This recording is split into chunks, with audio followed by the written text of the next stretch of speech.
Hi, my name's Dan, CEO and founder of Inspire Group. Today I want to talk to you about a couple of things. First of all, cognitive learning, and secondly, how we might apply some understanding around cognitive learning to how to create meaningful and impactful learning experiences. So the first point, cognitive learning. What is cognitive learning and why are people talking about more these days than possibly they were 10, 15 years ago? So in summary, cognitive learning is brain-based learning. Hang on a minute, so hasn't learning always been about the brain? Isn't that the way we all learn? Isn't that the way animals learn? Well, yes it is. So why are we talking about it more these days? It's our view that people are talking about it more because we understand more about the brain. The advances in neuroscience, and the more that we learn about the human brain, we can start to apply that to learning and making learning more impactful and meaningful. So what could be an example of that? Some of you folks, or many of you folks, have probably heard about cognitive bias and how we all have cognitive bias, and a lot of us, some of the time, or some of us a lot of the time, aren't aware of our own bias and how that influences our behaviour and the decisions that we make.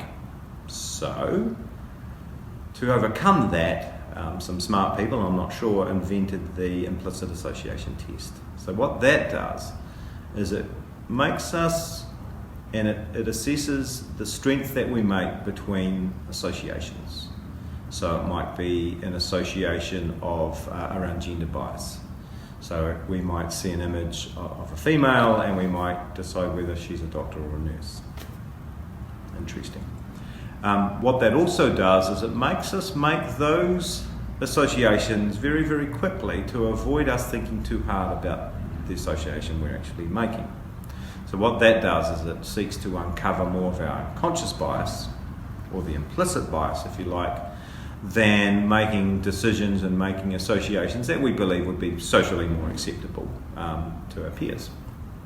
We developed that recently with a client with the key learning outcome of helping people uncover their own bias, implicit and unconscious. Okay, so cognitive learning, advances in neuroscience. So what does that mean as a learning designer? What should you be looking out for?